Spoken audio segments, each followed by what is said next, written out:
बचपन से ही गुरुदेव जीवन में कुछ की तलाश में थे, पर क्या पता नहीं था। उनकी मैट्रिक होने के बाद उनके माता पिता ने उनकी शादी कर दी।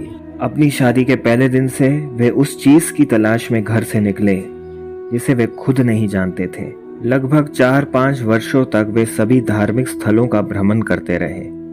वे गिरजाघरों, गुरुद्वारों और मंदिरों में गए, लेकिन उन्हें वे नहीं मिला जो वे प्राप्त करना चाहते थे। वे हिमालय भी गए। उन्होंने अपना समय सभी साधुओं के साथ बिताया, लेकिन फिर से उन्हें वे नहीं मिला जो वे चाहते थे।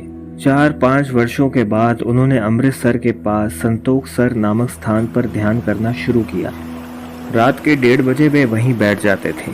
एक बार जब वे वहां बैठने जा रहे थे, एक सफेद सांप, एक किंग कोबरा के आकार का, उनके रास्ते में खड़ा हो गया और उन्हें उस स्थान पर जाने की अनुमति नहीं दी।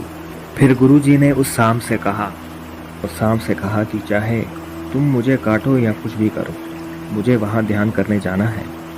और वे अपने ध्यान के स्थान की ओर आगे बढ़ गए।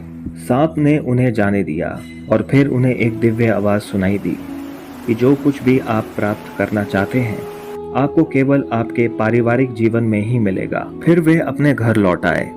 उन्होंने अपना पारिवारिक जीवन जीना शुरू कर दिया और माताजी को पूरे आदर और सम्मान के साथ वापस ले आए। इसके बाद वे गुड़गांव आ गए। उन्होंने अपनी जीवन की शुरुआत अपने रास्ते में आने वाली किसी भी काम से की और आगे की पढ़ाई भी शुरू कर दी। अपनी पढ़ाई पूरी करने के बाद उन्हें भारत सरकार के कृषि मंत्रालय में एक अधिकारी के रूप में नौकरी मिल गई। इस दौरान उनका विभिन्न मंत्रों का जाप जारी रहा। इस बीच उनके हाथ पर ओम प्रकट हुआ।